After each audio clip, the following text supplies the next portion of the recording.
Hello friends, मैं हूं doctor Arpana. आप सब लोगों का स्वागत है मेरे यूट्यूब चैनल में। मुझे बहुत खुशी है कि आप इस वीडियो को देख रहे हैं। मैं शेयर करती हूं आप लोगों के साथ हेल्थ टिप्स। साथ में हम बात करते हैं डिजीजेस के बारे में, कैसे उनके सिम्टम्स के साथ डील किया जाए और होम्योपैथी कैसे आपको मदद कर सकती है। तो दोस्तों, आज हम लोग बात करेंगे इंसोम्निया के बारे में। तो इससे पहले कि इस टॉपिक पे मैं और बात करूं, आप लोगों से कहना चाहूँगी, अगर आपने मेरा चैनल अभी तक नहीं सब्सक्राइब किया तो इसको जल्दी से सब्सक्राइब करके बेल बटन को ज़रूर दबा दें, ताकि मैं जब भी कोई वीडियो पब्लिश करती हूँ या मैं लाइव Q&A सेशन में हूँ तो आप लोगों तक नोटिफिकेशन पहुँच पाए और आप भी मुझे ज्वाइन कर सके। तो चलिए दोस्तों, शुरू करते हैं आज का टॉपिक, इंसोम्निया। इंसोम्निया का क्या मतलब है? इंसोम्निया का मतलब है अनिद्रा, यानी कि नींद नहीं आना। आप सोते हैं तो जो नींद की क्वालिटी होती है वो अच्छी नहीं होती, यानी कि आपकी नींद बहुत ज़्यादा खुलती रहती है, फिर नींद खुलती है तो प्रॉपर्ली फिर से नींद नहीं आती है, बहुत देर तक के लिए लेटे रहते हैं तो भी नींद नहीं आती है। सुबह जब आप उठते हैं तो उसके बाद बिल्कुल एक अनरिफ्रेश सा फीलिंग रहता है, थकावट का महसूस होना, वीकनेस का महसूस होना, मूड आपका इरिटेबल सा रहना, मूड चेंजेस होना, मूड डिस्टर्बेंसेस होना, जो आप काम कर रहे हैं उसमें अपना 100% नहीं दे पाना, क्योंकि अंदर से वीकनेस है, आपकी नींद पूरी नहीं हुई है। तो इसको हम इंसोम्निया या अनिद्रा हम कहते हैं। तो इसके क्या क्या कारण हैं? तो देखिए, कारण इसके हो सकते हैं या तो मेंटल कुछ रीज़न है, यानी कि एंग्जाइटी है, डिप्रेशन है, इस तरह की कोई प्रॉब्लम है, या कोई फिजिकल कॉज है। फिजिकल कॉज यानी कि कोई बीमारी है जिसकी वजह से इंसोम्निया एज अ सिम्टम आपको मिल रहा है, यानी आपको तकलीफ हो रही है जिस वजह से आप सो नहीं पा रहे हैं। अब अगर हम न्यूरोलॉजिकल बीमारी की बात कहें तो अगर ब्रेन में कोई ट्यूमर है, पार्किंसंस डिजीज़ है, या अल्जाइमर डिजीज़ है, या रेस्टलेस लेग सिंड्रोम है तो ऐसा हो सकता है। रेस्पिरेटरी ऑर्गन्स की बात करें तो अगर एज़मा है, या क्रॉनिक ऑब्स्ट्रक्टिव पल्मोनरी डिजीज़ है, या आपको खांसी बहुत ज़्यादा हो रही है, बेड पे लेटते हैं तो आपकी खांसी बढ़ जाती है, इस वजह से आप नहीं सो पा रहे हैं। फिर कोई गैस्ट्रिक ट्रैक्ट में कोई बीमारी है, जैसे कि GERD यानी गैस्ट्रोइसोफेजियल रिफ्लक्स डिजीज़, जिसमें कि जब आप सोते हैं तो खट्टी ढकारें आ जाती हैं गले में, छाती में आपको जलन होता है इसलिए आप नहीं सो पाते हैं, या पेट में अल्सर हो रहा है तो आप नहीं सो पा रहे हैं, पेट में जलन होती है, तो ये कुछ कारण हो सकते हैं। अगर आपका थायराइड ग्लैंड ज़्यादा काम कर रहा है, हाइपर थायराइडिज्म है, तो भी इस प्रकार की परेशानियां हो सकती है। कई बारी हार्ट डिजीज़ है, किडनी डिजीज़ है, तो उसमें भी आपको इंसोम्निया या अनिद्रा, नींद नहीं आना, ये एक परेशानी आपको रह सकती है। तो ये जो इंसोम्निया है ये या तो हो सकता है एक्यूट हो, एक्यूट यानी कि आपको जैसे सडनली कोई आपको स्ट्रेस हो गया है, या मे बी एग्ज़ाम्स है और ठीक से प्रिपरेशन नहीं हुई है, या कोई प्रेजेंटेशन देना है और वो ठीक से प्रिपेयर नहीं हुआ है, तो ये सब हो गई कि एक्यूट इंसोम्निया। क्रॉनिक इंसोम्निया यानी कि आपको लगातार ऐसी परेशानियां हैं, 2 महीने 3 महीने हो गए आप ठीक से सो नहीं पा रहे हैं, काफ़ी टाइम से ये परेशानी परसिस्ट कर रही है, जिसकी वजह से आपकी नींद पूरी नहीं हो रही है, तो उसको हम कहते हैं क्रॉनिक इंसोम्निया। तो हमारा जो नींद है तो ये एक एक्टिव प्रोसेस है हमारे बॉडी का, जो कि बहुत ज़रूरी है ताकि हम फिज़िकली और मेंटली हम फिट और अलर्ट रह सकें। हमारा जो नर्वस सिस्टम है, यानी कि जो न्यूरॉन्स हैं, वो ठीक से अपना काम कर पाए, तो इसके लिए बहुत ज़रूरी है कि आपकी नींद पूरी हो। अब नींद का क्या मतलब है, या क्या नींद का ड्यूरेशन होना चाहिए, तो ये सबके बॉडी के हिसाब से ये वेरी करता है। यानी कि ये हो सकता है किसी को 6 घंटे में ही कोई एकदम से रिफ्रेश्ड फील करे, और किसी को हो सकता है कि 8 घंटे की नींद ज़रूरत हो, बट ऑन एन एवरेज हम मान के चले तो 7 आवर्स ऑफ स्लीप जनरली लोगों को चाहिए होता है। कई लोगों को हो सकता है इससे कम चाहिए, कईयों को हो सकता है इससे थोड़ा सा ज़्यादा चाहिए। बट नींद आपकी अगर पूरी हो तो जब आप सुबह उठे तो एक रिफ्रेश्ड फीलिंग होनी चाहिए, अच्छा फील होना चाहिए अंदर से, थकावट का महसूस, वीकनेस, इस तरह की फीलिंग्स आपको नहीं होनी चाहिए। तो अब अगर इंसोम्निया या अनिद्रा की परेशानी है तो उसमें हम क्या कर सकते हैं?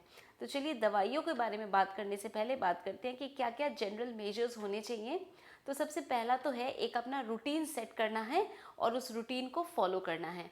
यानी आपके रात का खाने का एक पर्टिकुलर टाइम होना चाहिए, उसके बाद थोड़ी देर सैर अपना करें, फिर एक पर्टिकुलर टाइम पे आप सोने के लिए जाएं।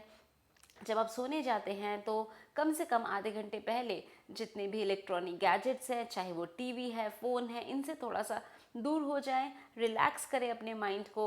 आपको अगर बुक्स पढ़नी अच्छी लगती हैं तो थोड़ी देर बुक्स पढ़ लिया, या मे बी कोई लाइट सा म्यूज़िक आप सुनना चाहते हैं तो वो आप सुने, और बेसिकली माइंड को रिलैक्स करें, बॉडी को प्रिपेयर करें सोने के लिए। और फिर जो अपना पर्टिकुलर टाइम है उस टाइम पे आप बिल्कुल सोने के लिए जाएं। फिर आप क्या कर सकते हैं, कई बारी क्या होता है कि लेटे रहते हैं, नींद नहीं आ रही। अगर कभी ऐसा होता है कि आप लेटे हैं, आधे घंटे के लिए लेटे हैं, आपको नींद नहीं आ रही, तो आप उठ जाइए, कुछ एक्टिविटी अपना करने आप लगिए, कुछ काम करिए। फिर जब आपको लगता है कि नींद आ रही है फिर आप जाके सोए। जिन लोगों को क्रॉनिक इंसोम्निया की परेशानी है तो उनके साथ ऐसी प्रॉब्लम हो सकती है, और ग्रेजुअली इसमें आप देखेंगे कि आपके सिम्टम्स में आपको इम्प्रूवमेंट मिलेगा। अगर आपको नींद नहीं आ रही है, आप ज़्यादा देर, आधे घंटे आप ट्राई करिए, नींद नहीं आती है तो उठ जाइए, और फिर जब आपको नींद आती है तो फिर आप दोबारा लेटिए। जो सुबह उठने का टाइम है वो भी हमारा फिक्स्ड एक पैटर्न होना चाहिए, यानी कि सुबह उठने का भी ऐसा नहीं होना चाहिए कि आपको रात को नींद देर से आ रही है, नहीं सो रहे हैं, फिर सुबह लेट उठ रहे हैं, फिर भी अनरिफ्रेश्ड है। तो सुबह अपने उठने का भी एक फिक्स्ड टाइम, एक पैटर्न होना चाहिए।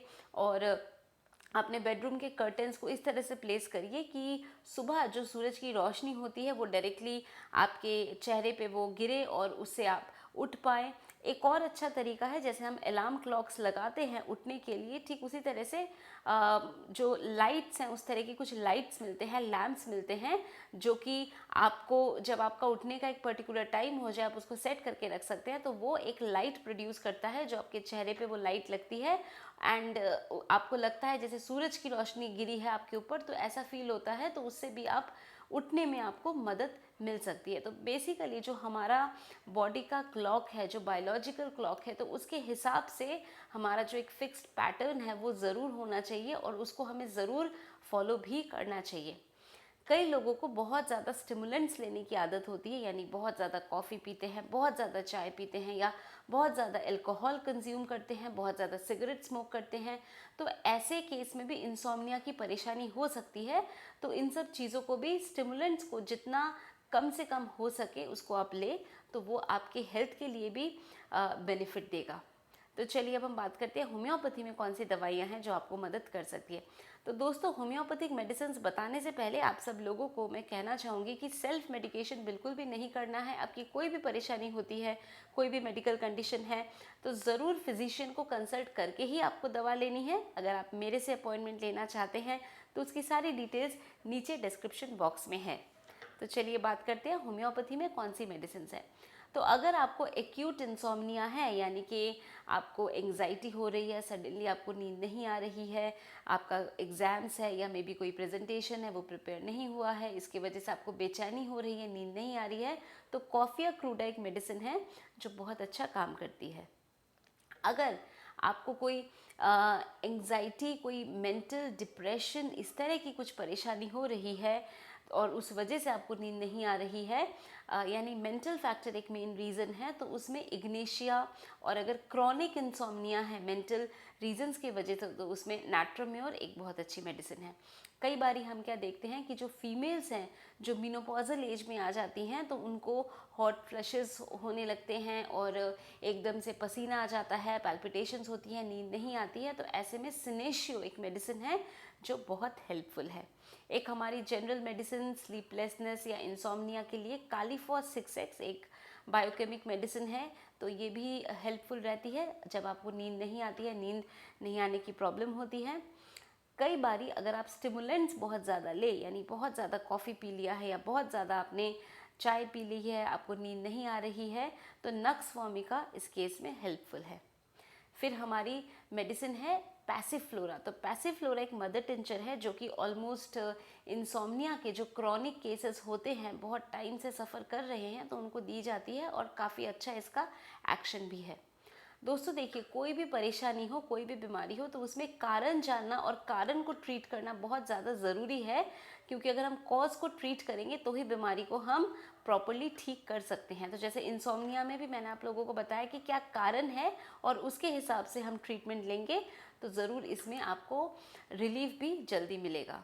तो दोस्तों मैं उम्मीद करती हूँ कि अभी जो इन्फॉर्मेशन मैंने आप लोगों के साथ इंसोम्निया या अनिद्रा के बारे में शेयर किया, आप लोगों ने इसको पसंद किया है तो इसको जल्दी से लाइक कर दीजिए, इसको शेयर करिए अपने फ्रेंड्स, फैमिली, सब लोगों के साथ, ताकि बाकी लोग भी इस इन्फॉर्मेशन का बेनिफिट उठा सके।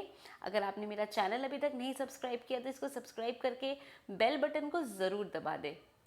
तो दोस्तों जैसा मैं हमेशा कहती हूँ, खुश रहिए, मुस्कुराते रहिए, स्वस्थ रहिए। इस वीडियो को देखने के लिए और मेरे साथ जुड़ने के लिए थैंक यू।